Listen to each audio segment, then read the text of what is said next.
Welcome to the League of Legends Champion Spotlight, featuring Graves, the Outlaw. Graves is a ranged physical DPS champion with a penchant for running into melee to deal extra damage. Graves' passive is True Grit. As Graves engages in combat, his armor and magic resist increase over time. Buckshot fires off 3 shots in a cone, each of them damaging all enemies struck. These shots can hit single enemies multiple times. I max Buckshot right away. Smokescreen damages all enemies in a target area, and then shrouds that area in smoke for a few seconds. Enemies inside the smoke are slowed, and cannot see out of it unless attacked. I take 1 point in Smokescreen early, and leave it there until later. Easy, partner. Quick Draw causes Graves to dash in any direction, gaining bonus attack speed for a few seconds. Quick Draw cools down faster every time Graves lands a basic attack. I take a point in Quick Draw at level 2, and max it by level 13. Collateral Damage is Graves' ultimate. First, he fires a skill shot nuke that damages the first enemy champion it hits.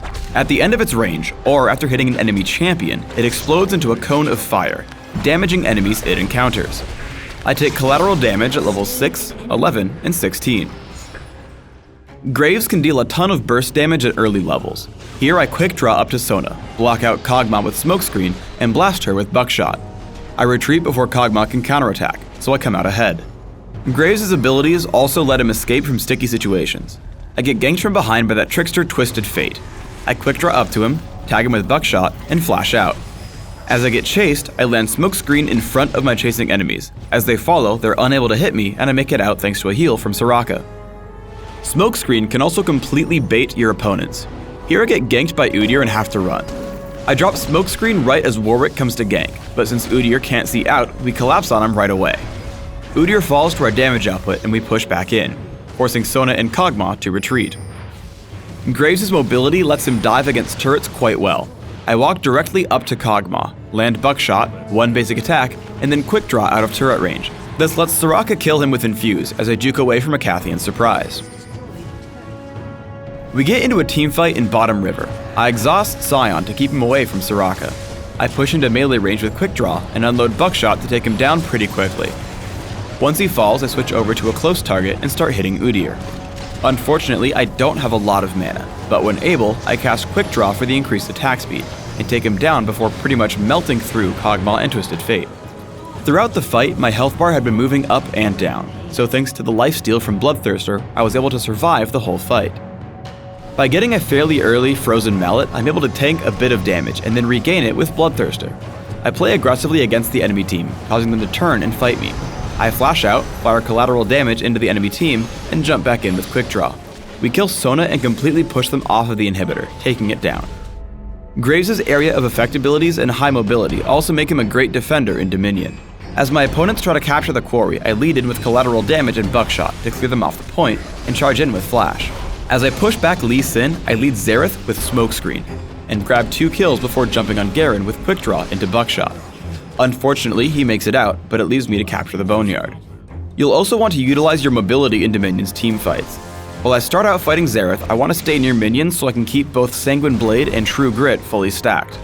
When Shaco appears, I turn and help destroy him before fighting Xerath again. Nocturne makes the mistake of wandering in for an easy kill. But again, instead of chasing Xerath, I continue pushing the minion wave to keep my stats maxed and capture the drill. Once I start channeling on the capture point and Xerath comes to disrupt my capture, I jump in with Quick Draw, slow him with Smokescreen, and follow him for a kill with basic attacks.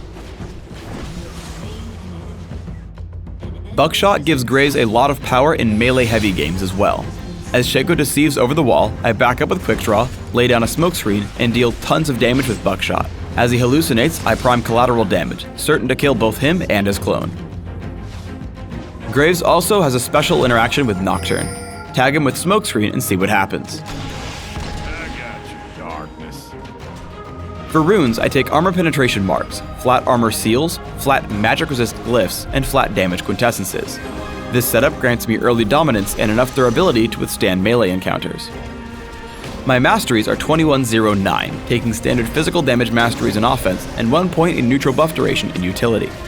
I take Exhaust and Flash, mastering the former in the offense tree. In Classic, I open with a Doran's Blade or 2 and add Berserker's Greaves. My first 2 items are almost always Bloodthirster and Phantom Dancer. I want 2 other major items in Frozen Mallet and Infinity Edge, while adding Last Whisper once armor becomes a major issue.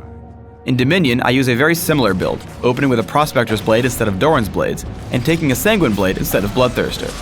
I also tend to grab Last Whisper a little earlier. Thanks for tuning in to the Graves Champion Spotlight. Please subscribe to the Riot Games YouTube channel above, and don't forget to thumbs us up just below the video.